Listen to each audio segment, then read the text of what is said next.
जब कोई इस एटीट्यूड से आता है ना कि मैं अपने बाप को सिखा के जाऊंगा, उसको जिंदगी में फेलियर महसूस होना ही होना है। मुझे आपसे ज्यादा आता है, आप पुराने जमाने के हो। आपने हाँ पहले शायद किया होगा, लेकिन आपने जो किया ना वो भी गलत गलत गलत किया। अब मैं आके सब सुधारूंगा। बाप बेटे की ज्यादातर नहीं बनती, क्योंकि वो दोनों एक लाइफ के मोड़ पे आके ना एक दूसरे के लिए अथॉरिटी क्लैश बन जाते हैं। तो एकदम ऐसा क्या ऑब्जर्व किया कि लोग अपने आप में बात करना बंद कर दिए, तोड़ दिए अपने आप को, रिश्तों की अहमियत बिल्कुल खत्म हो गई है। अब लोग अपने फैमिली वालों को पैसों में तोलते हैं कि कौन कितना पैसा ला रहा है। अगर कोई पैसा नहीं ला रहा है तो घर में कितना काम कर रहा है। वेट करते हैं हम लोग कि भाई कब कौन ऊपर चला जाए। बहुत लूज भाषा में लोग बात करते हैं अपने बीच में कि अरे वो बुढ़िया कब जाएगी ऊपर तो मेरी लाइफ आसान हो जाएगी। किसी भी परिवार में पूरी जिंदगी में उथल पथल लड़के की लाइफ में भी, लड़के की लाइफ में भी तब होती है जब दोनों शादी कर लेते हैं। इसका मेन रीजन ये भी है कि आजकल किसी को कंट्रोल छोड़ना नहीं है। बहुएं आती हैं घर में, अब उनको भी कंट्रोल चाहिए। मेरा पति सिर्फ मेरा है। और जो मम्मी पापा आए हैं 2 लाख रुपए 2 करोड़ रुपए खर्च करके उनकी शादी करा देंगे, लेकिन शादी में लड़के को वो बंधने नहीं देते। शादी में उनको लगता है कि नहीं, पहले तो वो हमारा ही बेटा रहे। जब तक आप अपने बेटे को सौंपेंगे नहीं कि अब तेरी जिम्मेदारी, अब तू देख ले, now we are taking a back seat, तब तक कोई शादियां नहीं चलेंगी। मैडम बहुत इजी लैंग्वेज में बोल दिया ना आपने। इतना इजी होता तो दुनिया कहाँ होती आज। इजी नहीं है, इसलिए तो एक ही चीज को कितने सारे एक्सपर्ट्स दुनिया में अलग अलग भाषाओं में दोहरा रहे हैं। मतलब ऐसी स्थिति में खुद को हील कैसे किया जाए? जैसे बहुत अकेले हैं लोग, बात नहीं करना चाहते, तो खुद को हील करने का भी कोई तरीका है? तो ऐसा भी नहीं है कि हर एक इंसान के लिए थेरेपी ही एक तोड़ है। अगर आप इमोशनल इंसान हैं तो आप थेरेपी करिए। अगर आप इंटेलेक्चुअल इंसान हैं तो आप पॉडकास्ट सुनिए। अगर आप स्पिरिचुअल इंसान हैं अपने गुरु के पास जाइए। अगर आपको नेचर अच्छा लगता है तो आप एनिमल्स और प्लांट्स के साथ रहिए।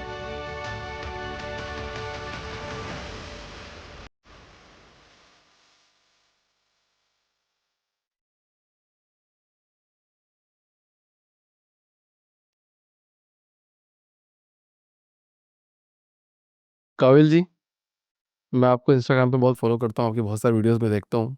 तो मैंने टीम को बोला कि मैम को बुलाया जाए, बात की जाए फेस टू फेस। आपके लिए कुछ लिख के लाया हूँ मैं। 2 शब्द है, बोलना चाहूँगा। टूटी हुई सांसों में भी हलचल बाकी है, बिखरे हुए ख्वाबों में मंजिल बाकी है। मत सोच तू हार गया है जिंदगी से, हर रात के आंसू के बाद सुबह बाकी है। ब्यूटीफुल। बहुत बहुत स्वागत है मैम आपका द पावरफुल ह्यूमन शो के अंदर। Thank you for having me. एक पावरफुल इंसान तभी होता है जब वो अगर उसमें इमोशंस बहुत ज़्यादा है।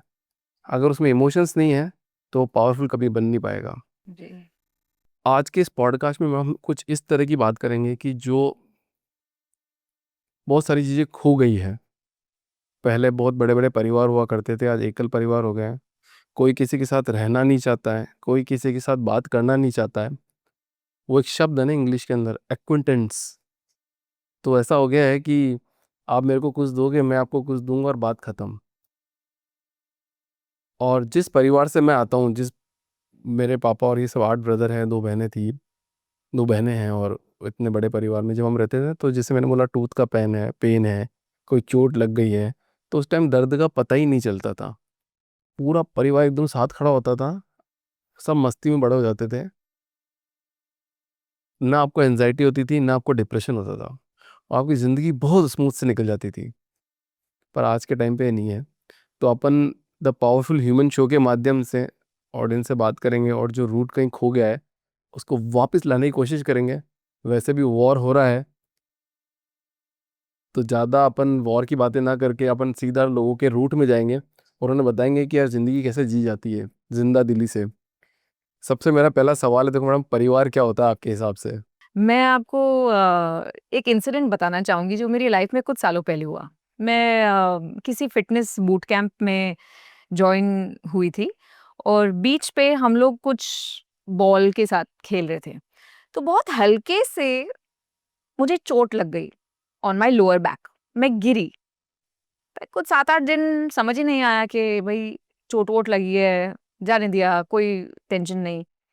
फिर 10 दिन के बाद समझ आया कि भाई अब तो ना उठा जा रहा है, ना तो बैठा जा रहा है, ना बेंड हुआ जा रहा है। तो भागते हुए हॉस्पिटल गए, तो डॉक्टर ने बोला कि आपके कॉक्सिक्स को चोट लगी है। एंड आई एम लाइक, किसको? ये कौन है?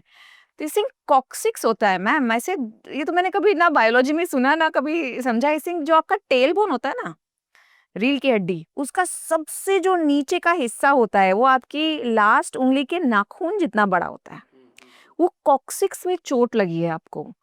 तो अब इसको हील करने को 8 महीने लगेंगे, और अब आप तब तक बैठ नहीं सकते नॉर्मली, आप खड़े नहीं हो सकते, आपको ये तकिया लेके हर जगह पे घूमना पड़ेगा। तब रोना भी आ रहा था और हंसी भी आ रही थी कि ये कॉक्सिक्स आज तक ना सुना ना देखा, साइज उसकी इतनी सी है, लेकिन पैरालाइज करके रखा हुआ है। हम भी हमारे फैमिली के लोगों को ना ऐसे छोटा सा चिल्लर मानते हैं कि क्या ही कर लेंगे ये लोग, क्या ही मेरी लाइफ में वो लोग वैल्यू लेके आते हैं। लेकिन अगर फैमिली में किसी को कुछ हो जाता है ना, या फैमिली जरा सा भी हिल जाता है, तो भाई आप ना खड़े हो पाएंगे, ना बैठ पाएंगे, ना सो पाएंगे। That is the value of family. जैसे आपने इतनी खूबसूरती से कहा कि दांत में दर्द होता था, पता ही नहीं चलता था तब। इंग्लिश में एक कहावत है that it takes a village to raise a child. पूरा गांव लगता है एक बच्चे को बड़ा करने में।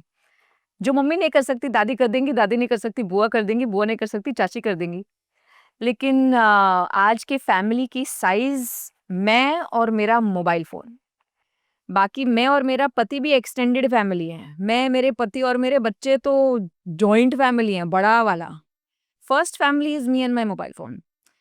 इतनी लोनलीनेस हो गई है कि कुछ वक्त के लिए आपको लगेगा कि ठीक है ना यार, दूसरे लोगों की भसड़ से मुझे क्या लेना देना। लेकिन वही जो इमोशंस आप बात कर रहे थे कि इमोशंस आपको पावरफुल बनाते हैं, वही इमोशंस आपको एक दिन वीक बनाएंगे। और जिस दिन आप वीक हो जाएंगे ना, उस दिन आपको कोई संभालने वाला नहीं रहेगा। तब समझ में आता है कि फैमिली क्या होती है। कैंसर तक से लड़ जाते हैं लोग अगर फैमिली साथ हो। जी। कितनी भी बड़ी से बड़ी परेशानी आ जाए, चाहे फाइनेंशियल क्राइसिस आ जाए, चाहे आप कितने गड्ढे में गिर जाओ, हर बीमारी से, हर चीज़ से लड़ सकता है अगर कोई आपका साथ है। सिर्फ ये अगर बोल दे कि यार मैं आपके साथ हूँ। बट मैम ऐसा क्या हुआ, मतलब over the period of time, मतलब जैसे मैं उस फेज से गुजर रहा हूँ, ठीक है, मतलब पहले मैंने परिवार देखा, फिर छोटा परिवार देखे, तो एकदम ऐसा क्या आपने क्या ऑब्जर्व किया कि लोग अपने आप में बात करना बंद कर दिए हैं, तोड़ दिए हैं अपने आप को, रिश्तों की अहमियत बिल्कुल खत्म हो गई है। रिश्तों की अहमियत इसलिए खत्म हो गई है क्योंकि अब लोग अपने फैमिली वालों को पैसों में तोलते हैं कि कौन कितना पैसा ला रहा है। अगर कोई पैसा नहीं ला रहा है तो घर में कितना काम कर रहा है, रिस्पॉन्सिबिलिटी कितनी ले रहा है। और अगर रिस्पॉन्सिबिलिटी भी नहीं ले रहा, पैसे भी नहीं ले रहा, तो भाई कबाड़ी वाले को भेज दो। वेट करते हैं हम लोग कि भाई कब कौन ऊपर चला जाए। आ, बहुत लूज भाषा में लोग बात करते हैं अपने बीच में कि अरे वो बुढ़िया कब जाएगी ऊपर तो मेरी लाइफ आसान हो जाएगी। मैं लोगों को ये बोलना चाहती हूँ कि जब वो बुढ़िया जो आपको लगती है कि कुछ काम की नहीं है और बैठी रहती है और चिक चिक करती रहती है, वो बुढ़िया आपके लाइफ में फिलहाल एक स्पीड ब्रेकर के जैसे लगेगी कि आपकी स्पीड को कम करती है वो, या आपका रास्ता रोक रही है वो। लेकिन बुढ़िया चली गई ना, तो आप अपनी फिरारी लेके 300 किलोमीटर पर आवर की स्पीड पे जब भागेंगे और स्पीड ब्रेकर नहीं रहेगा, तो तहस नहस हो जाएगा। मैंने कितनी फैमिलीज को देखा है ऐसे कि जब उनके पेरेंट्स चले जाते हैं या ग्रैंड पेरेंट्स चले जाते हैं, जब तक वो पेरेंट्स और ग्रैंड पेरेंट्स थे तब तक एक मर्यादा रहती थी, एक आंख की शर्म रहती थी कि दो भाई उनके सामने नहीं झगड़ेंगे, घर में शायद दारू नहीं पिएंगे, या जो भी उनको करना है वो घर पे नहीं करेंगे। अब जब वही बुजुर्ग लोग चले जाते हैं तो सब तमाशा शुरू हो जाता है।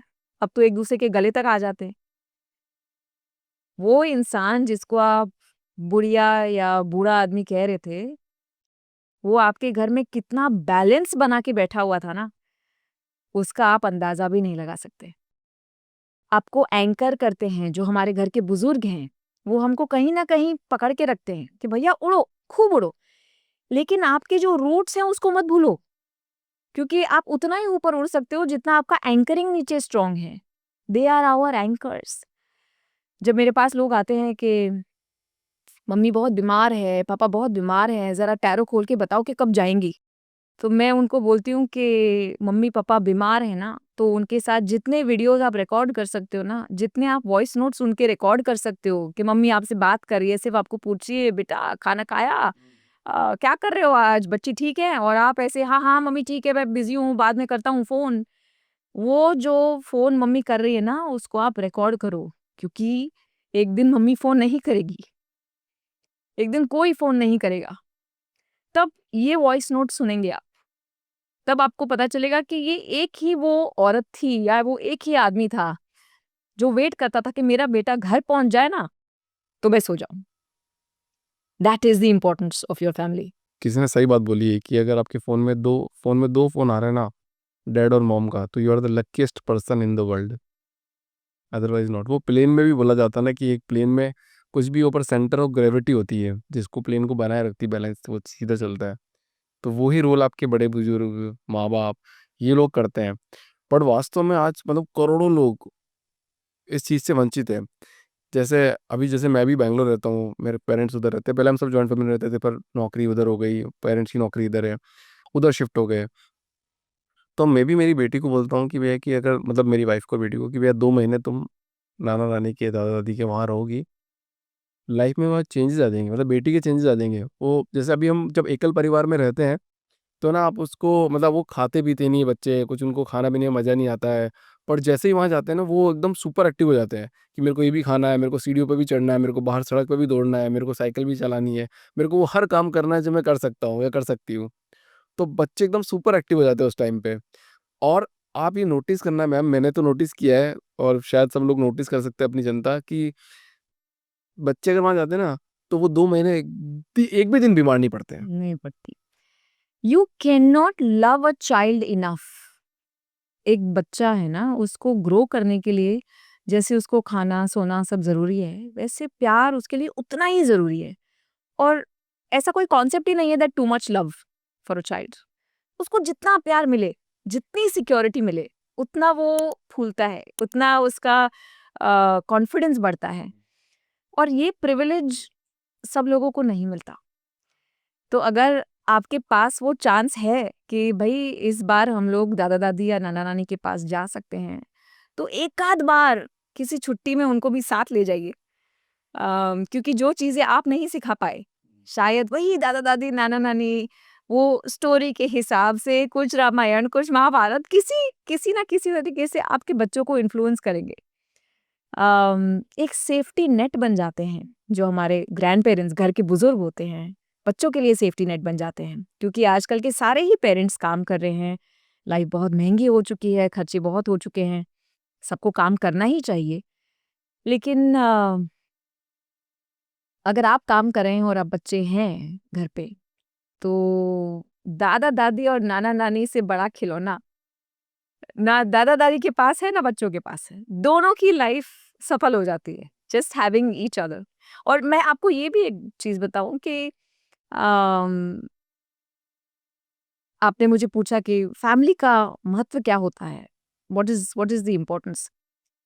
जब कोई एस्ट्रोलॉजिकली आपका चार्ट देखता है ना, तो जैसा आपका रिश्ता आपकी मदर के साथ होता है, वैसे आपका घर होता है, वैसे आपके दिल की और मन की शांति का स्टेट होता है, वैसे आपके लाइफ के अंत के दिन होते हैं। अगर आपका रिश्ता आपकी मदर के साथ ठीक नहीं है, तो ये तीनों चीजें अफेक्ट होंगी। आप शायद घर नहीं खरीद पाए, या घर खरीद पाए तो घर आपको दुख दे के जाए, या आपके अंत के वक्त के जो दिन हैं वो बहुत दुखद हो जाएं। और आपके जो पर्सनल रिलेशनशिप्स हैं आपके फ्रेंड्स के साथ, आपके पार्टनर के साथ, वो भी इस तरीके से डिसाइड होते हैं कि अगर मम्मी के साथ तुम्हारा रिश्ता अच्छा है तो तुम्हारे पर्सनल रिलेशनशिप्स अच्छे होंगे। और जैसा आपका रिश्ता आपके फादर के साथ होता है, वैसा आपके काम का एनवायरनमेंट होता है। अगर आपके साथ आपकी पापा के साथ अगर बनती है, तो आप काम में सक्सेस महसूस कर पाएंगे। लेकिन अगर पापा के साथ बिल्कुल नहीं बनती, तो वही झगड़े आप अथॉरिटी फिगर्स के साथ काम में भी लेके आएंगे। बॉसेस से नहीं बनेगी, अथॉरिटी फिगर से नहीं बनेगी, पैसे कमाने में दिक्कत होगी। तो अगर आप अपने बुजुर्गों के लिए नहीं सोच सकते, तो अपने लिए तो सोचिए that your parents are impacting a very large area of your life. और मुझे ये इसलिए समझाना पड़ रहा है क्योंकि लोग बहुत सेल्फिश हो गए हैं अभी. Everybody has become very very selfish. तो ठीक है, you're not thinking about them, at least think about yourself and fix your relationships. But India में तो ऐसा बोला जाता है या फिर ऐसी मान्यता ज़्यादा है कि जो लड़का है वो बाप से बात नहीं करेगा, मतलब एकदम थोड़ा रहता है कि मैंने तो बहुत लोग देखे हैं, आपका जो डिस्टेंस होता है वो बहुत हाई लेवल डिस्टेंस होता है कि पापा आ गए तो आप निकल लिए, बात नहीं करते हो. बट आई थिंक इमोशन अंदर से कनेक्टेड रहते हैं, बट आप फेस टू फेस में आप थोड़ा दूर रहते हैं एक लड़का अपने बाप से. तो फिर कैसे क्या तो यहाँ पे तो ये बात आ गई कि वो बोला जाएगा कि बाप के बेटे की बन नहीं रही है. बाप बेटे की ज्यादातर नहीं बनती, क्योंकि वो दोनों एक एक लाइफ के मोड़ पे आके ना एक दूसरे के लिए अथॉरिटी क्लैश बन जाते हैं कि अब मुझे आपसे ज्यादा आता है, आप पुराने जमाने के हो, आपने हाँ पहले शायद किया होगा लेकिन आपने जो किया ना वो भी गलत गलत गलत किया, अब मैं आके सब सुधारूंगा. जब कोई इस एटीट्यूड से आता है ना कि मैं अपने बाप को सिखा के जाऊंगा, उसको जिंदगी में फेलियर महसूस होना ही होना है. अगर आपको कुछ चीजें एक्सपैंड करनी है, बढ़ानी है, तो सबसे पहले तो जो आपके मम्मी पापा ने किया है उसको ऑनर कीजिए, उसको उनको धन्यवाद दीजिए, दैट थैंक यू कि शायद आप ना, मम्मी छोटा सा ब्यूटी पार्लर चला रही थी घर से और महीने के 5,000 रुपए कमा रही थी, लेकिन आपको देख देख के ना मैंने 6 सैलून की चेन खोली है बॉम्बे में, तो मैं आज जो महीने का 20 लाख रुपया कमा रही हूँ वो आपके 6,000 रुपए से शुरू हुआ है. हम्म. और ये जो ऑनरिंग की बात कर रही हूँ मैं, it's very important, psychologically very important, कि जब एक लड़की शादी करके जाती है कहीं पे, तो सबसे पहले एक जजमेंट होती है कि इनके घर में ना मुझे ये अच्छा नहीं लगता, मुझे वो, मैं जाके ना मैं तो ये सब चेंज कर दूंगी, मैं इनके सारे सिस्टम्स चेंज कर दूंगी. अब एक लड़की एक बने बनाए सिस्टम में जा रही है, ठीक है. जब आप एक बने बनाए सिस्टम में जाते हो तो आपको बहुत धीरे से प्यार से चीजों को मोल्ड करना होता है. अगर आप ऐसे ही घुस गए तो सिस्टम आपको इजेक्ट कर देगा, the system will throw you out. Okay, जैसे हमारे बॉडी में अपना बॉडी अपने सिस्टम के हिसाब से चलता है. अभी बाहर से कोई फॉरेन बॉडी आएगा या वायरस आएगा तो अपना शरीर क्या करेगा, उसको फाइट करेगा, उसको इजेक्ट करेगा. आई एम नॉट सेइंग कि जो बहू है वो वायरस है, that's not what I am saying, क्योंकि ट्रोल करने वाले लोग बहुत हैं. लेकिन एक बनी बनाई सिस्टम है, वहां पे आपको अगर जाना है तो पहले उस सिस्टम को अपनाओ, अपना बनाओ, अप्रिशिएट करो, उसको कुछ वक्त दो, 1.5 साल 2 साल, फिर धीरे धीरे धीरे आपके चेंजेस इंट्रोड्यूस करो, वरना वो कलेश ही कलेश होंगे. जब कभी ऐसे रिलेशनशिप्स होते हैं कि किसी का डिवोर्स हो चुका है या किसी की दूसरी शादी हो रही है, तो जो दूसरी वाइफ है उनको तुरंत इनसिक्योरिटी हो जाती है कि नहीं, आप अपनी पहली वाइफ से क्यों बात कर रहे हो, क्यों टच में हो, क्यों उसका फोन आया, क्या हुआ, I don't like her, I hate her, उसको ब्लॉक कर दो. अगर आपको आपकी सेकंड वाइफ की पोजीशन में सिक्योरिटी चाहिए तो आपको जो उनकी पहली वाइफ थी उनको ऑनर करना पड़ेगा, दैट आई एक्सेप्ट कि मेरे पहले आप आई थी, किसी कारण सर अब यहाँ से निकल गई हैं, फर्स्ट वाइफ की पोजीशन हमेशा आपकी रहेगी. I am the second wife, I take your blessings to be the second wife and stay happy in my position. जो हमारे पहले आया, जब हम उनको ऑनर करें तो हमारी पोजीशन सेफ रहती है. This is pure energy. Madam बहुत इजी लैंग्वेज में बोल दिया ना आपने, इतना इजी होता तो दुनिया कहाँ होती आज. इजी नहीं है, इसलिए तो एक ही चीज को कितने सारे एक्सपर्ट्स दुनिया में अलग अलग भाषाओं में दोहरा रहे हैं. और मैं आपको ये भी नहीं कह रही हूँ कि मेरी बात को मान लो, मत मानो, मत मानो. अगर जो मैं बोल रही हूँ उसका आप 10% भी अपने दिमाग में जरा सा कोना भी दे सकते हो ना, उसको बैठने दो वहां पे, let the idea switch over there. कोई एग्जांपल बता सकते हो आपने किसी के साथ, कोई आपके साथ ऐसा कपल आया हो जहाँ पे आपने उनके साथ हेल्प करी हो. ये it happens all the time कि the basic simple thing is किसी को ओवरटेक करने की ट्राई मत करो भाई। किसी तुम्हारी जगह है, तुम तुम्हारी जगह पे रहो, और अगर तुमको किसी को ओवरटेक करना है तो पहले उनको ग्रैटिट्यूड दो that I understand this was your position and thank you for being where you were, क्योंकि तुमसे इंस्पायर होके मैं आगे जा रही हूँ। तो मैं परमिशन ले रही हूँ एनर्जेटिकली तुमसे कि आप मुझे अब बढ़ने दीजिए आगे। जब ये नहीं होता ना, जब आप लोगों को क्रेडिट नहीं देते, जब आप ग्रैटिट्यूड नहीं देते, तो वही लोग आपको नीचे खींच लेते हैं। राइट। बाप बेटे में झगड़ा क्यों होता है? क्योंकि बेटा बाप के बिजनेस में घुस के बोलेगा पापा आपके सारे सिस्टम्स गलत हैं, बंद करो ये सब, इसको निकालो उसको निकालो, तो बाप चिढ़ेगा कि भाई 50 साल लगा दिए मैंने मेरी लाइफ में, तू कल का लौंडा आया है कहीं से एमबीए करके तू मेरे बिजनेस को चलाएगा, बक निकल यहाँ से। लेकिन अगर बेटा बैठ रहा है पापा के साथ और समझ रहा है 6 महीने तक, अच्छा मेरे को सब समझ में आया पापा, इसको जरा सा हम लोग यहाँ पे चेंज कर दे तो, उसको थोड़ा सा वैसे ट्राई कर दे तो पापा भी धीरे धीरे नए चेंजेस को अडेप्ट करेंगे। But first you have to acknowledge what they did.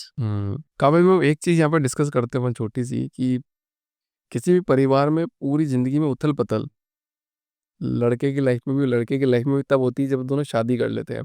उसके पहले तो एकदम सब सेट चल रहा होता है कि मेरा परिवार, मेरा बेटा, मेरी बेटी, और ऐसा लगता है कि इस जैसा अटूट परिवार तो शायद दुनिया में भी नहीं होगा। फिर जैसे ही शादी होती है, सारे वाद विवाद, जमीन जायदाद, वो मेरे को पसंद नहीं कर रही, मैं उसको पसंद नहीं कर रहा, हम साथ में नहीं रह सकते, इस तरह के स्टेटमेंट आना चालू हो जाते हैं। तो इसका मेन रीज़न क्या है और इसको सॉल्व कैसे किया जा सकता है? इसका मेन रीजन इनसिक्योरिटी है। इसका मेन रीजन ये भी है कि आजकल किसी को कंट्रोल छोड़ना नहीं है। ये जो बहुएं आती हैं घर में, अब उनको भी कंट्रोल चाहिए। मेरा पति सिर्फ मेरा है, उनको भी कंट्रोल चाहिए। वो भूल जाती हैं कि जो मेरा पति है वो इनका बेटा भी है, और किसी का भांजा भी है, किसी का भतीजा भी है। और जो मम्मी पापा आए हैं घर पे, उनको लगता है कि नहीं हमारा बेटा है, तो शादी तो वो 2 लाख रुपए 2 करोड़ रुपए खर्च करके उनकी शादी करा देंगे। लेकिन शादी में लड़के को वो बंधने नहीं देते। शादी में उनको लगता है कि नहीं पहले तो वो हमारा ही बेटा रहे, वो पार्ट टाइम में जब उसको स्पेयर टाइम मिलता है ना तब वो अपनी बीवी का हस्बैंड बने। It doesn't happen like that. जब तक आपकी पूरी मेंटल तैयारी नहीं है कि आप अपने बेटे का जो अम्बिलिकल कॉर्ड अभी भी लगा हुआ है, जब तक आप उसको नहीं काटेंगे, जब तक आप अपने बेटे को सौंपेंगे नहीं कि भैया अब तेरी जिम्मेदारी, अब तू देख ले, now we are taking a back seat, तब तक कोई शादियां नहीं चलेंगी। It takes a lot of effort for both the parties to understand कि एक बार जब लड़के की शादी हो जाती है ना, तब उसकी प्रायोरिटी उसकी वाइफ हो जाती है। लड़की के लिए भी कितनी सारी शादियों में ये प्रॉब्लम होती है कि लड़की जब शादी कर लेती है तो 24 घंटे में से 6 घंटे अपनी मम्मी से बात कर रही है। हाँ मम्मा ऐसा हो गया, मम्मा ऐसा हो गया, मम्मा ऐसा कर दिया उन्होंने, मम्मा, और वहां से मम्मी फीडिंग किए जा रही है, ऐसा नहीं करना, वो बुआ की तो बिल्कुल नहीं सुना, ये सारे ऐसे ही लोग होते हैं, ये हस्बैंड को इतना ज्यादा छूट नहीं देना, हर एक चीज पे पूछते रहना। तो वो मम्मी की जगह मम्मी के घर पे है। मम्मी को ससुराल में मत लाओ, क्योंकि मम्मी ने जो तकलीफें सही हैं वो तकलीफें वो आपको एडवांस में दे रही हैं कि ये सारी तकलीफें आएंगी। अब आप मम्मी को ट्रस्ट करती हैं, तकलीफें नहीं भी है ना तो भी आपका दिमाग तकलीफों को ढूंढने लगेगा। We always find what we are looking for, we always find it.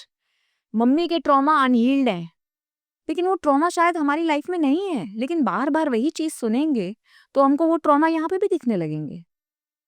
It is equally important कि लड़की भी एक हद तक कट ऑफ करे, मतलब मम्मी से आप तुम रोज बात करो, लेकिन उनका ओपिनियन तुम्हारे घर को कैसे चलाना है इसको कट ऑफ कर दो।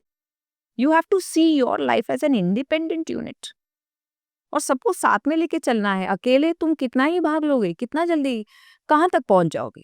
आजकल ये सब देखते देखते डिंक कपल की डिमांड बहुत बढ़ गई है मार्केट में, और वर्ड भी आ गया DINK couple, dual income with no kids. परिवार की बात कर रहे हैं तो 2 रिश्ते बहुत ख़ास हैं, उनको भी बहुत नज़रअंदाज कर दिया जाता है आजकल। पहला रिश्ता है एक तो बुआ का रिश्ता। बेचारे बुआ को हमेशा ऐसे ही बोला कि बुआ आएगी घर में हमेशा कलेश ही करेगी, तो साइकोलॉजी ऐसी बन गई है। और दूसरा रिश्ता है मामा का, और मामा को तो कंसी बना दिया। जब ये छोटे होते हैं तब बुआ सबसे प्यारी होती है और मामा सबसे प्यारे होते हैं, और धीरे-धीरे बड़े होते बुआ हो गई आपकी लड़ाई कराने वाली और मामा हो गए आपके कंस। अच्छा, यहाँ पे एक बात मेरे को ये समझ में आ रही है, एक चीज़ अपन बात करने की कोशिश करते हैं कि जैसे मान लो शादी की बात ही आ गई, तो जो अभी कपल शादी करने वाले हैं नए, मतलब एकदम अपने कि भई कि हम दोनों शादी कर सकते हैं आने वाले टाइम पे,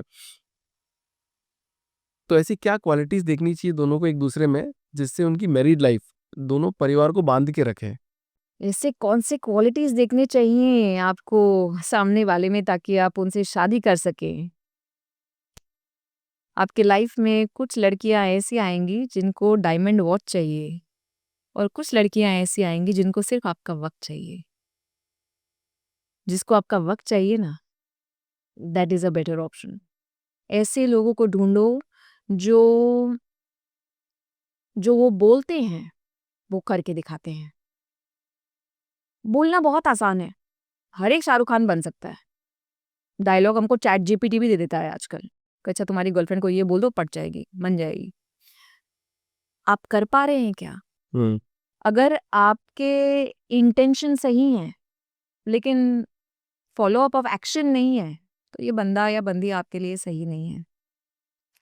अगर आपको कोई प्रॉब्लम हो रही है और आपका पार्टनर उसे बस नज़रअंदाज कर रहा है कि ठीक है ना, वो खुद ही ठीक हो जाएगी, खुद ही देख लेगी, तो पार्टनर आपके लिए सही नहीं है। एक औरत को उसके हस्बैंड की बहुत ज़रूरत रहती है। She needs that masculine figure. अगर ये मैस्कुलिन खड़ा है ना उसके साथ, तो वो दुनिया में सब कुछ खुद कर लेगी। लेकिन अगर वो मैस्कुलिन ही बैठ जाए, तो उसको लगेगा यार मैं दुनियादारी भी करूँ, मैं घर भी सँभालूँ, तो फिर मैंने क्यों शादी की? शादियाँ यहाँ टूटती हैं। अगर हम पूरी तरीके से सब अपना-अपना रोल निभा लें, एक फेमिनिन का रोल क्या होता है कि जो मेरा हस्बैंड मुझे दे रहा है, उसको मैं एप्रिशिएट करूँ, उसको मैं सँभालूँ, उसको मैं बढ़ाऊँ, उसको मैं शेयर करूँ और फिर उनकी तारीफ़ भी करूँ that thank you for this. जब आप दी हुई चीज़ों को या दिए हुए वक़्त को एप्रिशिएट नहीं कर सकते हो, सिर्फ़ किट-किट करते हो, तो वो मैस्कुलिन आपको देना बंद कर देता है। फिर आपको लगता है कि यार इंस्टाग्राम पे वो देखो वो लोग तो स्विट्ज़रलैंड चले गए, इन्होंने इसको सॉलिटेयर डायमंड दे दिया, इन्होंने पर्स खरीद दी, आप तो कुछ भी नहीं करते। अरे आपके हस्बैंड को क्यों आपके साथ जाने का मन करेगा? अगर आप कंप्लेन करना ही बंद नहीं कर सकते, तो he doesn't want to go with you. In the same breath कितने सारे ऐसे मेन हैं जिनकी बीवियाँ जान न्यौछावर कर देती हैं घर पे।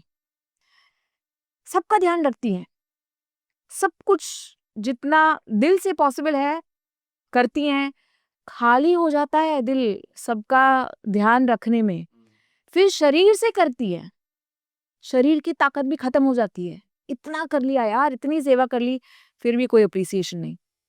जब दिल खत्म हो जाता है, शरीर खत्म हो जाता है ना, तो दिमाग की हिम्मत से काम करती हैं कि कोई नहीं यार, बने रहो, बने रहो। कभी-कभी ये जो लेडीज़ हैं, ये जो औरतें हैं, for them just to carry on normally is a superpower. इतनी थकी हुई रहती हैं। लेकिन फिर भी जब उनका हस्बैंड घर आता है, तो बोलता है तुमने किया ही क्या है? वापस मम्मी ये कंप्लेन करी थी, तुमने ये नहीं किया, तुम वो पार्टी में नहीं गई, तुमको ये करना था। तो यहाँ पे औरत की भी हिम्मत खत्म हो जाती है कि यार मैं कितना ही कर लूँ, तुम देख ही नहीं पाते। तो ये रिश्तों में ना कोई ऐसा नहीं है कि नहीं हमेशा मर्द की गलती है या हमेशा औरत की गलती, बिल्कुल नहीं, बिल्कुल नहीं। बस अपने रोल को अच्छे से समझो, अपने रोल को अच्छे से निभाओ, तुम्हारी शादी निभ जाएगी। लेकिन हमको आउटसोर्स करना रहता है, अब तो शादी हो गई ना, अब तो करेगा वो या अब तो वो करेगी, अब क्या? अब मैं जो मेहनत करूँ, जितनी मेहनत करनी थी, जिम जाना था, ये करना था, एडमिशन लेना था, एवरीथिंग शादी के लिए किया मैंने, अब तो हो गई ना, अब रिलैक्स। नहीं भाई, असली जंग तो अब शुरू हो रही है। लोग ध्यान देना बंद कर देते हैं अपने आप पे, फिर उसके बाद में अट्रैक्शन खत्म हो जाता है और फिर एक्स्ट्रा मैरिटल अफेयर चालू हो जाते हैं, जो आजकल तो अपने चरम सीमा के पार ही है शायद। तो ऐसा ऐसी सिचुएशन में क्या करे फिर कोई? इंस्टाग्राम पे मैंने एक कमेंट पढ़ी थी कि ये आ गई काव्यल सेदानी मैडम एक्स्ट्रा मैरिटल अफेयर्स को पासपोर्ट और वीज़ा स्टैंप देने वाली। ये तो एनकरेज करती हैं एक्स्ट्रा मैरिटल अफेयर्स को। मैं किसी भी एक्स्ट्रा मैरिटल अफेयर को एनकरेज नहीं करती। मैं सिर्फ एक सेंसिटिविटी के नज़रिए से देखती हूँ कि ये क्यों हुआ, क्यों हो रहा है ये, और वो सच आपके सामने रख देती हूँ। फिर उस सच का आपको क्या करना है ये आपके ऊपर है। एक्स्ट्रा मैरिटल अफेयर्स का कुछ ऐसा है ना कि कभी कभी जन्नत का रास्ता भी जहन्नुम सा दिखता है, और कभी कभी जहन्नुम का रास्ता ना जन्नत सा महसूस होता है। Not all extra marital affairs are heaven, वो जहन्नुम में जाके लेके जाएंगे आपको। और कभी कभी जो एक शादी होती है जो अच्छी होती है, जन्नत सी होती है, ऐसा लगता है रोज रोज यार कहाँ फंस गए, कहाँ बैठ गए, एक गलत इंसान है मेरे लिए। एक एक्स्ट्रा मैरिटल अफेयर शादी के शैडो में ही पल सकता है।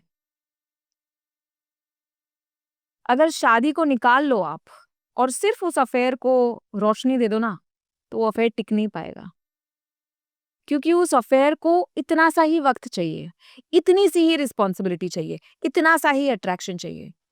वो 24 घंटे 365 डेज 25 साल एक दूसरे के साथ नहीं निभा पाएंगे। तो जब तक शादी है दोनों की, तब तक एक्स्ट्रा मैरिटल अफेयर साइड में चल सकता है। डिवोर्स ले लो, इनसे शादी करो, 99% वो भी शायद ना टिके। हाँ, पॉसिबिलिटीज ही नहीं, खत्म, बात ही खत्म हो गई वहाँ पे। क्योंकि जो लेसन्स हम लोग शादी में नहीं सीखते, वो same lessons extra marital affair में सीखने पड़ेंगे। तो फिर कुछ 10 साल के बाद तो लगेगा यार इससे तो मेरा पति अच्छा था, इससे तो मेरी बीवी अच्छी थी, ये तो ऐसी ही बन गई, ये तो वैसा ही बन गया। Because you used your extra marital affair as an escape. मतलब इंसान के अंदर वास्तव में कोई दर्द होता है कि जो उसको नहीं पहचानता, इसकी वजह से सारी चीजें होती है। हर इंसान के अंदर कोई ना कोई दर्द होता है। कितना भी लोगों को प्रोटेक्ट क्यों ना कर लो, कितना भी अपने बच्चों को प्रोटेक्ट क्यों ना कर लो, जिंदगी का नेचर ही कुछ ऐसा है कि आपको दर्द वो चखाएगा ही। कभी कभी आपका फेवरेट पपी 14 साल के बाद वो भी आपको छोड़ के जाएगा, कभी कोई दादा दादी छोड़ के जाएंगे, कभी कोई लड़की के साथ ब्रेकअप हो जाएगा, कभी एग्जाम में फेल हो जाओगे। दर्द से भाग नहीं सकते। There is a very beautiful quote which says that if we learned to behave ourselves in pleasure the way we behave ourselves in pain, there would be no pain.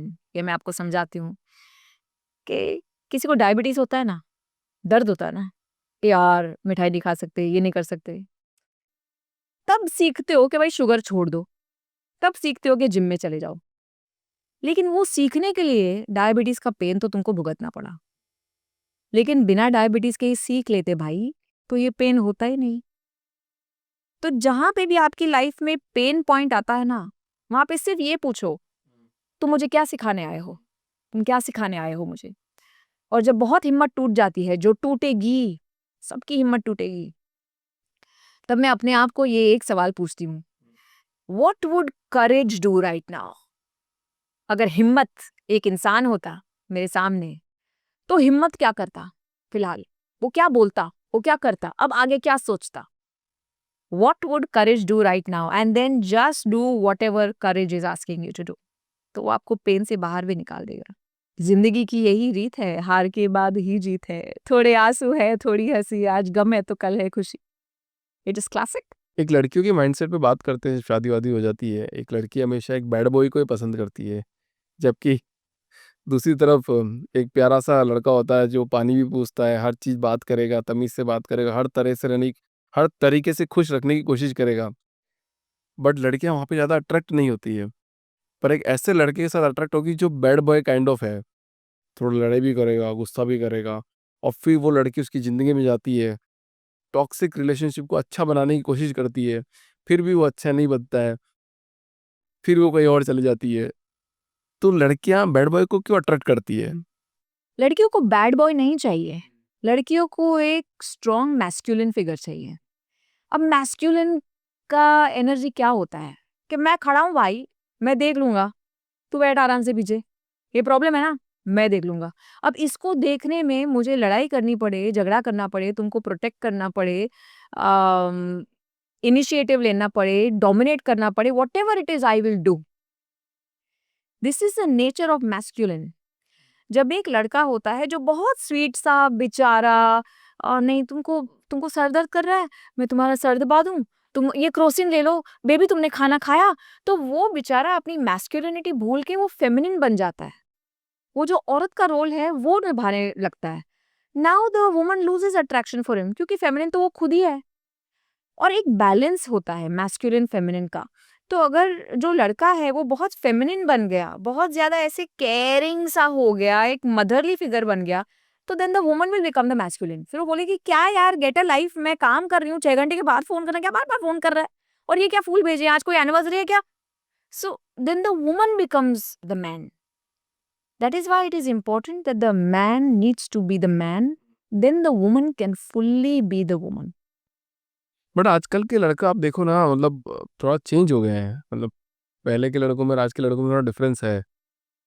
तो वो मैस्कुलिन बॉडी और वैसा करना, मतलब एकदम दिखाना वैसे नहीं रहे हैं, थोड़ा सी सॉफ्ट स्वभाव के रह गए हैं। तो फिर उनके लिए तो क्या कोई लड़की बनी ही नहीं है क्या? ऐसा नहीं है, लड़की हर एक के लिए बनी है, ओके? लड़का हर एक के लिए बना है। लेकिन ये जो जेनजी है, जिनके लड़के आपको थोड़े से फेमिनिन दिखते हैं, लीन दिखते हैं, ज्यादा मैस्कुलिन नहीं दिखते, वो इसलिए नहीं दिखते क्योंकि इनके पहले का जो जनरेशन था मिलेनियल्स, और उनके पहले का जो बेबी बूमर्स का जनरेशन था, उनके मैस्कुलिन फिगर्स कुछ ज्यादा ही मैस्कुलिन थे, कंट्रोलिंग, डोमिनेटिंग, गुस्सा करने वाले, डांटने वाले। तो वो लड़कों ने डिसाइड कर लिया कि भाई ये बाप जैसा तो नहीं बनूंगा मैं बिल्कुल भी। तो जो भी उनके पापा रिप्रेजेंट करते थे ना, उनसे ऑपोजिट बन गए। तो हर एक every generation impacts the other, right? But you have to realise कि पापा से रिवेंज लेने के लिए अपनी पर्सनालिटी को क्यों बीट अप कर रहे हो भाई? क्योंकि अपनी पर्सनालिटी चेंज कर दी तो तुम्हारे पर्सनालिटी के हिसाब से ही तुमको आगे की अपॉर्चुनिटीज आएंगी। You don't have to be a less masculine because your father was a toxic masculine. You be a healed masculine, no? You can be strong, you can be powerful, you can be commanding even without being toxic. बहुत लोग ऐसे होते हैं ma'am कि जिनको बचपन में प्यार नहीं मिलता है, मतलब बहुत मार खा के बड़े होते हैं, टेंशन में वो बड़े होते हैं, टॉक्सिक कल्चर में बड़े होते हैं। तो क्या बड़े होने के बाद भी वो प्यार को पहचान नहीं पाते और वो ऐसी लाइफ जिएंगे फिर जिंदगी भर? We attract what is familiar to us. जो जाना पहचाना है, हम हमारी लाइफ में बार बार वही चीजें दोहराते हैं। For the brain, known pain is pleasure.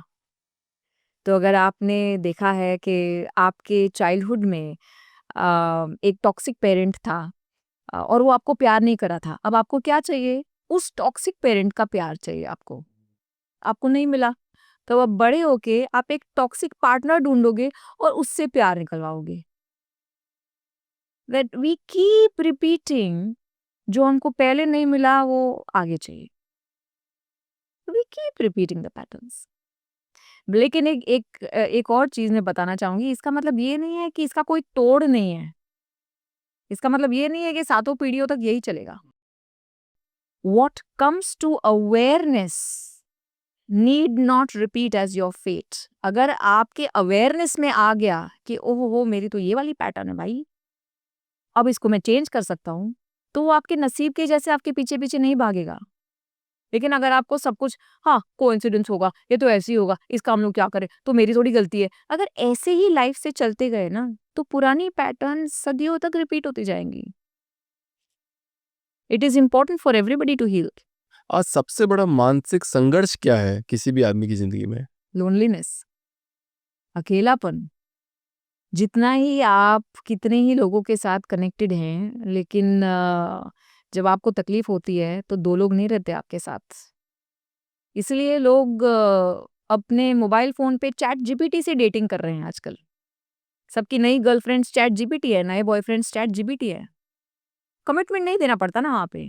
ठीक है, जब मर्जी किया खोल लिया, मर्जी किया बंद कर दिया, और चैट जीपीटी आपको वो सुनाएगा जो आपको सुनना है। वो अगर कोई रियल इंसान को सामने लेके आओगे तो वो तो मांगेगा जो उसको चाहिए, वो तो कंप्लेन भी करेगा जब उसको कुछ दुख रहा है, वो तो डिमांड भी करेगा हर चीज। But today we feel like यार मेरे को बोझ नहीं चाहिए, मेरे को रिस्पॉन्सिबिलिटी नहीं चाहिए। लोग रिस्पॉन्सिबिलिटी लेने से डरना शुरू कर दिए हैं। They don't want to take anybody's responsibility. The price that you pay for that is loneliness. आप किसी से भी बात करिए आजकल, सब लोग बोलेंगे यार मेरे को तो ना 40-45 पे रिटायर होके मेरे को कहीं पे फार्म लेना है और वहां पे मैं अपने खुद के गाजर मूली उगाऊंगा, 2 कुत्ते पालूंगा, वहां पे रहूंगा, बस मुझे और कुछ नहीं चाहिए। जब हम 2 पीढ़ियों पहले हम सोचते थे बड़ा वाला घर लेंगे, सब लोग साथ में रहेंगे, तब लोग एक तरीके से डिफिकल्ट होता है जॉइंट फैमिली में रहना, लेकिन आजकल किसी को जॉइंट फैमिली के ड्रीम्स है ही नहीं, बिल्कुल खत्म हो गया वो। बिल्कुल खत्म। लेकिन हिस्ट्री हमेशा रिपीट होती है।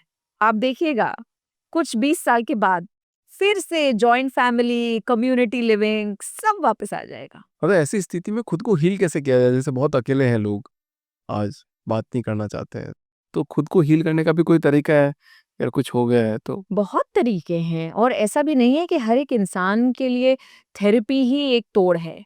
अगर आप इमोशनल इंसान हैं तो आप थेरेपी करिए, अगर आप इंटेलेक्चुअल इंसान हैं तो आप पॉडकास्ट सुनिए, अगर आप स्पिरिचुअल इंसान हैं अपने गुरु के पास जाइए, अगर आपको नेचर अच्छा लगता है तो आप एनिमल्स और प्लांट्स के साथ खेलिए।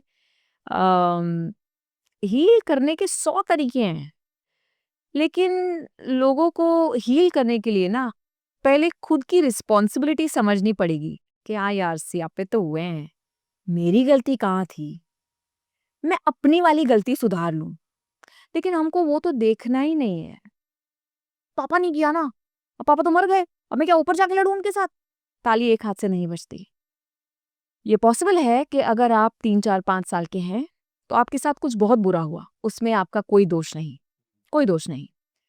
लेकिन जो आपके साथ 5 साल की उम्र पे हुआ, उसी चीज को अब 45 की उम्र पे भी आप रो रहे हो, तो 40 साल जो आपने अपने आप को दुख पहुंचाया है, इस बात को दोहरा दोहरा के कि 5 साल की उम्र में मेरे साथ ये हुआ, तो 40 साल तो भाई आपने आपके बिगाड़े हैं।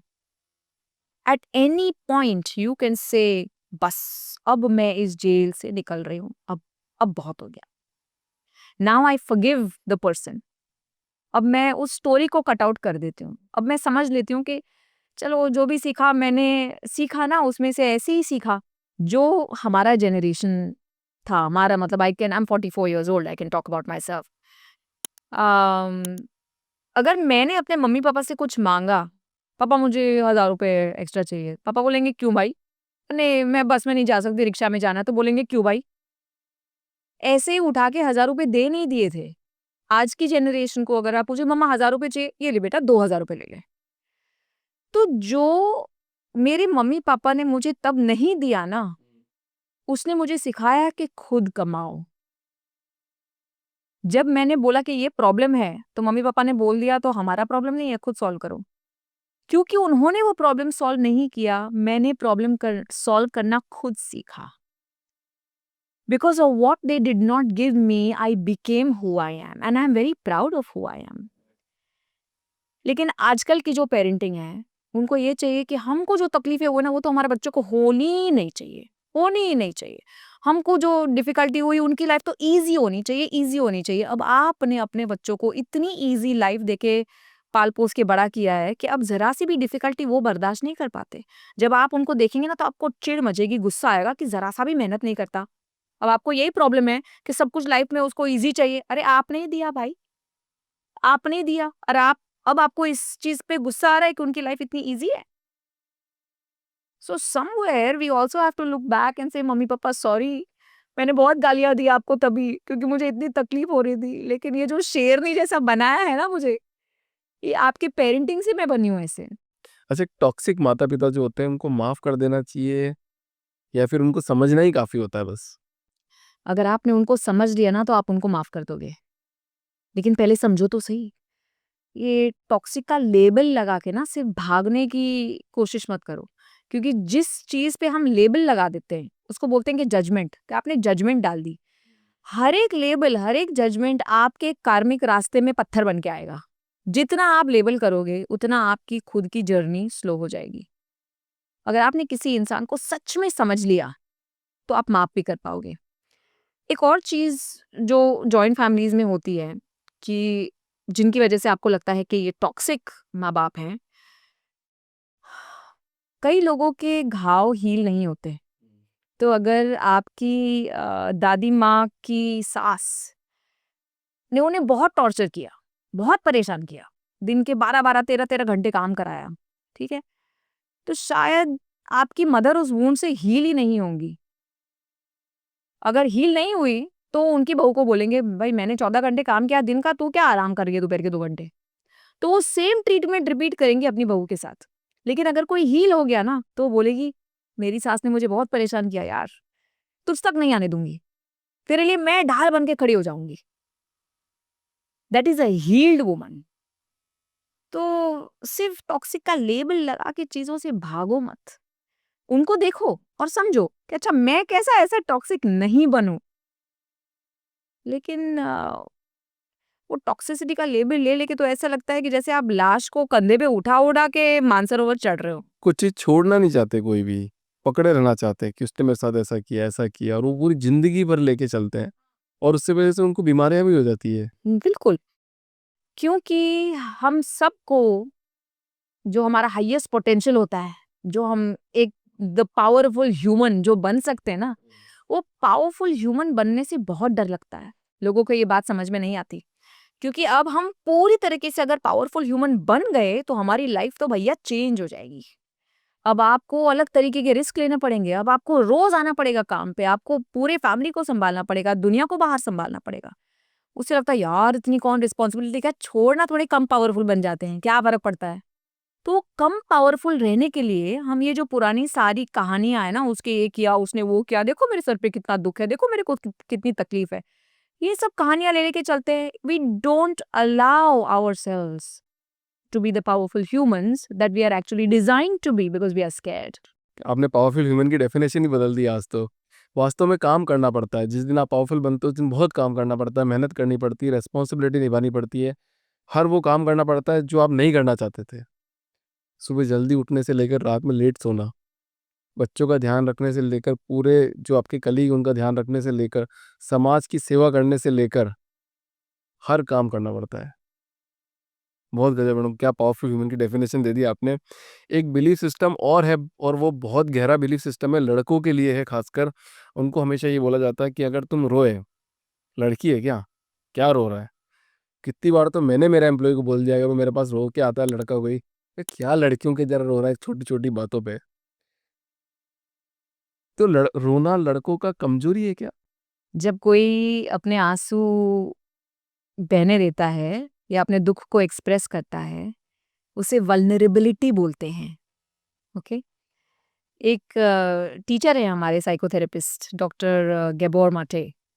उन्होंने एक बहुत खूबसूरत बात कही थी कि जब एक पेड़ बनना शुरू होता है तो उसकी जो ग्रोथ है वो पहले से ही ऐसे सख्त होती है या नरम सी होती है। अगर पहले से ही सख्त हो गया तो वो ग्रो हो पाएगा क्या? एक बार सख्त हो गया तो ग्रो हो ही नहीं पाएगा। ठीक है, अगर आपको कोई चोट लगी है और नया टिश्यू बन रहा है वहां पे, स्कार टिश्यू जिसको हम लोग बोलते हैं, तो आपने कभी ये महसूस किया है कि वो कड़क सा हो जाता है, उसमें सेंसेशन नहीं रहता ज्यादा। जो चीज हार्ड हो जाती है ना, सख्त, उसमें वल्नरेबिलिटी खत्म हो जाती है। और ग्रोथ के लिए वल्नरेबिलिटी बहुत जरूरी है। रोने दीजिए लोगों को, क्या लड़का क्या लड़की क्या बच्चा क्या बूढ़ा, उनको अपनी फीलिंग्स एक्सप्रेस करने दीजिए। Feelings are meant to be felt. अगर आपने अपने फीलिंग्स को महसूस नहीं होने दिया तो वो एक बहुत जरूरी लेसन जो फीलिंग्स में है वो आप सीख नहीं पाओगे। और जितना वल्नरेबल रहोगे, वल्नरेबिलिटी का एक्चुअल इंग्लिश का ट्रांसलेशन होता है the ability to be hurt, कि आप कितनी चोट खा सकते हो। वो हमारे ग्रोथ के लिए वल्नरेबिलिटी बहुत जरूरी है। इट्स अ गिफ्ट, कमजोरी नहीं है वो, इट्स अ स्ट्रेंथ। अगर आपके पास कोई पूरी तरह टूट कर आए कि मतलब यार अब तो ज़िंदगी से मैं बिल्कुल हताश हो गया हूँ और मैं कुछ भी नहीं कर पाऊंगा ज़िंदगी में, तो सबसे पहला काम क्या करते हैं आप? सबसे पहला काम, I give them the gift of my attention, my eye contact. शायद मैं उनका हाथ पकड़ के बैठ जाऊंगी आधा घंटा। अगर कोई बहुत रो रहा है तो शायद मैं उनको हग करके बैठ जाऊंगी कि भाई तू रो ले। हमारी हीलिंग तब शुरू होती है जब एक विटनेस मिलता है हमको, सुनने के लिए, देखने के लिए कि देखो मेरे साथ क्या हुआ। तो जब कोई आपकी पुरानी तकलीफों को समझता है ना, देखता है ना, हमारा आधा दर्द वहीं पे निकल जाता है। We just want people to hear us. आजकल लोग सुनते नहीं है, देखते तो बिल्कुल ही नहीं है। We want people to hear us. मैं सिर्फ सुनने का काम करती हूँ। जब वो पूरा खाली हो जाता है ना, उसके बाद हम लोग ये साइकोलॉजी में घुसते हैं। अच्छा क्यों हुआ, कौन सी पैटर्न्स हुई, यहाँ से क्या सीखा, अब क्या कर सकते हैं, वो सब बाद में। But first I just hold them. कोई आदमी ऐसा है आपको आपके पास बोला कि यार मैं क्यों जी रहा हूँ, और ये तो सबका ही सवाल है, बट आपने उसको क्या आंसर दिया? मैं क्यों जी रहा हूँ, ये सवाल सबको आता है। जब लाइफ डिफिकल्ट हो जाती है, या जब लाइफ पेनफुल हो जाती है, या जब आप सबके लिए सब कुछ कर रहे हैं लेकिन वहां से अप्रिसिएशन नहीं आता, तो ये सवाल सबको आता है। गौर गोपाल दास ने अभी ये बहुत खूबसूरत सी बात कही कि हम जिंदगी को एक्सपीरियंस के लिए जी रहे हैं, कन्वीनियंस के लिए नहीं। तो एक्सपीरियंस करो ना जिंदगी को, कन्वीनियंस मत ढूंढो। जहां पे कन्वीनियंस है वहां पे कोई एक्सपीरियंस नहीं है। It is so true what he said कि ये दुख, ये दर्द, ये एम्प्टीनेस भी एक एक्सपीरियंस है। जी लो उसको, अब खत्म हो जाएगी। जब खत्म हो जाएगी ना, तब रोगे यार थोड़ा और जी लेते। वो होता है ना, झूले में बैठते हैं तो यार एक चक्कर और काट देते तो काफ़ी मज़ा आता, पर उस टाइम पे थोड़ा सा डर लग रहा होता है, पर जैसे ही लास्ट मोमेंट आता है, अरे नहीं नहीं नहीं यार, एक राउंड और कर लेते हैं। तो ज़िंदगी भी कुछ इसी तरह है। एक इस पॉडकास्ट की कुछ आखिरी बातें और कर लेते हैं मैम, कर्म पे। सबके दिमाग में यही बात चलती है कि मैं यार अच्छे कर्म कर रहा हूँ कि बुरे कर्म कर रहा हूँ, मुझे कुछ समझ नहीं आ रहा है। अगर आप कोई अच्छा कर्म कर रहे हैं ना, तो आपके मन को, शरीर को, दिमाग को शांति महसूस होगी। अगर आप किसी गाय को खाना खिला रहे हैं या पेड़ उगा रहे हैं, तो आपके शरीर में क्या महसूस होता है? ठीक लगता है। शांति महसूस होती है ना। अगर आप किसी को गुस्सा कर रहे हैं, किसी को डांट रहे हैं, चिल्ला रहे हैं, आपके शरीर में क्या महसूस होता है? थोड़ा सा रेजिस्ट। रेजिस्टेंस होता है, टाइटनेस होती है। अगर आपको दिमागी समझ में नहीं आ रहा है कि मेरा कर्म अच्छा है या बुरा है, तो अपने शरीर से पूछो तुझे कैसा लग रहा है फिलहाल। अगर आपके शरीर को अच्छा लग रहा है, शांति लग रही है, तो आपका कर्म अच्छा है। बट ऐसा भी बोला जाता है कि आप जब कुछ कर रहे हो तो उस टाइम तो आपको अच्छा लगता है, पर बाद में पता चला यार आपने तो गलत काम कर दिया। कर्म का मतलब क्या होता है? कर्म is your action plus intention plus reaction. ठीक है। अब आपका जो एक्शन है, दिमागी इंटेंशन क्या था, रिएक्शन क्या किया आपने, ये तीनों को मिलके आपका कर्म बनता है। ये दिमाग में आप ध्यान जरूर रखिएगा कि आप जो भी कर्म कर रहे हो, अच्छा कर रहे हो तो वो भी आपके पास आएगा, बुरा कर रहे हो वो भी आपके पास आएगा। जब मेरे पास ये वापस आएगा, मुझे अच्छा लगेगा। अगर अच्छा लगेगा तो कर लो भाई, अगर बुरा लगेगा तो कुछ गड़बड़ कर रहे हो। तो मतलब हर डिसीजन सोच समझ के लेना चाहिए, या जिंदगी को फ्लो में गुजार देना चाहिए? फ्लो का मतलब ये नहीं है कि मैं आगे पीछे लोगों से एक्सीडेंट करता जाऊं ना। मेरे पास हाईवे है, मैं चला सकता हूँ, फेरारी भी है मेरे पास, लेकिन इसका मतलब ये थोड़ी है कि 4 गाड़ियों को उड़ाता जाऊंगा। फ्लो इज बीइंग अवेयर कि ये मेरी गली है, ये मेरा रास्ता, मेरे को मेरा रास्ता पकड़ के जीना है। पूरी दुनिया सिर्फ तुम्हारे लिए अकेले के लिए तो नहीं बनाई ना। That is the problem today. जो ह्यूमन बीइंग्स हैं, वो इतने अत्याचार करते हैं एनिमल्स पे, उनको लगता है कि पूरी दुनिया, पूरी धरती उनके लिए बनाई गई है। भाई किसने बोला तुमको? In fact human beings are the worst species on the planet. क्योंकि जब तक सिर्फ एनिमल्स पे रखा हुआ था ना, तब तक सब सुखी थे। अपना पेट भरा हुआ है तो दूसरे को परेशान करने नहीं जाते हैं। ह्यूमन बीइंग्स का अपना भी पेट भरा हुआ है ना, तो भी दूसरे लोगों को कीड़ा कांडी करने जाते हैं। अपनी लेन में पकड़ो ना भाई, अपना काम करो ना, दूसरे को क्यों डिस्टर्ब कर रहे हैं? जॉइंट फैमिली में भी तो यही होता है। If you mind your own business, everybody is happy. लेकिन नहीं, अपना बिजनेस छोड़ के तुमने ये क्यों किया? नहीं, हमारे हिसाब से तुमको ये नहीं करना चाहिए था। हमारे हमारे हमारी परंपरा नहीं है, हमारी 4 पुश्तों ने किसी ने ऐसे किया नहीं है। अपना काम करो ना भाई, सबको जीने दो, लिव एंड लेट लिव। इस पॉडकास्ट का आखिरी सवाल हो रहा हूँ आपसे कि लाइफ में अपॉर्चुनिटी तो आती है, पर उसको पहचान नहीं पाते हैं। अच्छा काम करने की अपॉर्चुनिटी भी आती है, बुरा काम करने की भी अपॉर्चुनिटी थी, पर हम उसको पहचान नहीं पाते कि ये मेरे लिए राइट है। वो कैसे पहचाने? इम्पल्सिवली अगर आप डिसीजन लेंगे तो 99% गलत जाएगा। कोई भी अपॉर्चुनिटी आती है ना, पहले आप ये देखिए कि इस अपॉर्चुनिटी से किसी का नुकसान हो रहा है, एनिमल्स का, प्लांट्स का, हेल्थ का, कोई चीटिंग का काम है, मानसिक किसी को नुकसान हो सकता है क्या? अगर उस अपॉर्चुनिटी से किसी का भी नुकसान होता है, तो वो अपॉर्चुनिटी सही नहीं है। वो आपको आगे जाके दुःख देगी। लेकिन अगर ऐसी कोई अपॉर्चुनिटी है, जिससे दुनिया में किसी ना किसी का भला हो सकता है, तो वो सही अपॉर्चुनिटी है। एक और चीज़ समझिए कि अगर आपके फैमिली में किसी ने ऐसा काम पहले किया है, जहाँ से उनको प्रॉस्पेरिटी मिली है, तो वो काम आपको सूट करेगा। वही काम पकड़ लेना। वही काम आपको सूट करेगा। फिर आप चाहे उस काम के बेस क्यों ना बदल दें, वो काम आपको सूट करेगा। बहुत बहुत धन्यवाद आपका इस पॉडकास्ट में आने के लिए, एंड काफ़ी ऐसी बातें करी जो एक पावरफुल ह्यूमन होने के लिए बहुत ज़्यादा ज़रूरी है। और आप लोगों को अच्छा लगे तो पार्ट 2 लिखना है, मैडम के साथ एक पॉडकास्ट और करेंगे। Thank you so much ma'am, thank you so much. Thank you so much.